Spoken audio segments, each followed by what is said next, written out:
হরে Krishna viewers, আজকে আমি আপনাদের সাথে শেয়ার করতে চলেছি একটি দারুণ স্বাদের আলুর দমের রেসিপি। এই শীতকালে ছোট ছোট এই আলুগুলো কিন্তু বাজারে পাওয়া যায়, আর কম বেশি কিন্তু সবাই এই আলুর দমটা বানিয়ে থাকে। কিন্তু এই আলুর দমটা কিন্তু একদম আলাদা।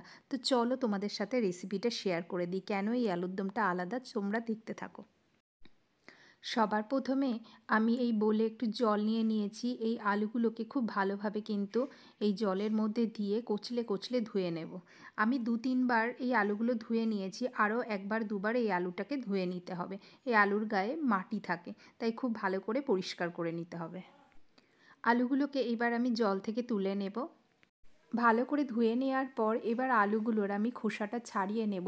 এরকম ছুরি দিয়ে একটু চাপ দিলেই কিন্তু খোসা ছাড়িয়ে যাবে, কারণ খোসা খুব পাতলা হয় নতুন আলু, সেই জন্য খোসা খুব পাতলা।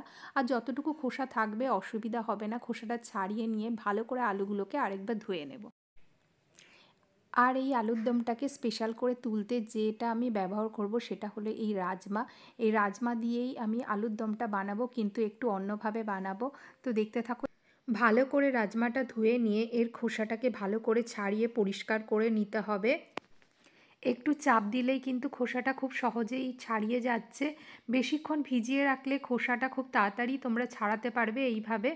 তো দেখো, আমি রাজমাটা একদম ছাড়িয়ে পরিষ্কার করে নিয়েছি। এই রান্নাটা বানাতে আমাদের এই মশলাগুলো লাগছে। জিরে গুঁড়ো আছে, গোটা জিরে আছে, কুমড়োর দানা আছে, একটুখানি আদা আছে, হলুদ আছে আর টমেটো। এগুলো দিয়ে মিক্সিতে ভালো করে এটা পিষে নিয়ে একটা মশলা তৈরি করে নেব। একদম নিরামিষভাবে এই রান্নাটা হবে, কিন্তু খেতে কিন্তু অসাধারণ লাগে। তোমরা বাড়িতে অবশ্যই এই রান্নাটা একবার ট্রাই করো। কড়াইতে আমি তেল দিয়ে দিয়েছি 2 বড় চামচের মতো।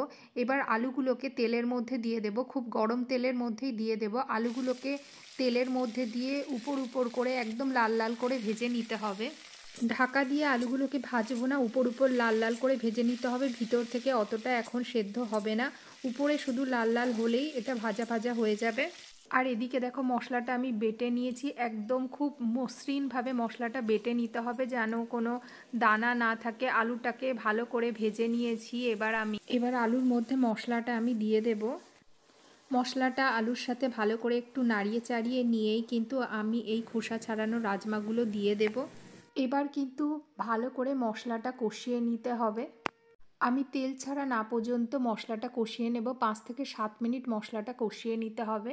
মশলাটা আমি কিছুক্ষণ কষিয়ে নিয়েছি। এবার এটার মধ্যে স্বাদ অনুসারে নুন এবং একটু কসুরি মেথি দিয়ে আবার এটাকে একটু কষিয়ে নেব।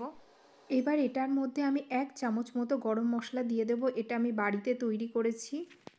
আরও একটু নাড়াচাড়া করেই আমি 2 গ্লাসের মতো জল দিয়ে দেবো এবং এটাকে প্রেশার কুকারের মধ্যে আমি দিয়ে দিয়েছি। সিটি লাগাতে হবে, 2-3টের মতো সিটি দিতে হবে, না হলে এই রাজমাগুলো গলবে না। তো ভালো করে একটু নাড়িয়ে চাড়িয়ে নিয়েই আমি এটাকে গ্যাসে বসিয়ে দেব।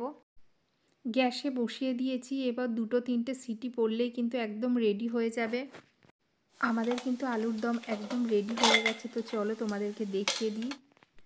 এই কাঁচের বোলটাতে আমি সার্ভ করে দেব। এই আলুর দমটা কিন্তু ভাত, পরোটা বা রুটি সবার সাথেই খুব ভালো লাগবে। শীতের দিনে কিন্তু একদম জমে যাবে। আমাদের একটু ভিন্ন ধরনের আলুর দম কিন্তু একদম রেডি হয়ে গেছে। খেতেও কিন্তু এটা অসাধারণ হয়। তো গোপালকে একটু পরিবেশন করে দিই। এই শীতকালে এই রেসিপিটা অবশ্যই তোমরা বাড়িতে একবার ট্রাই করে দেখো, খুবই ভালো খেতে হয়। তো আজকে এ পর্যন্তই, আবার আসবো নতুন একটা ভিডিও নিয়ে। Tata, by.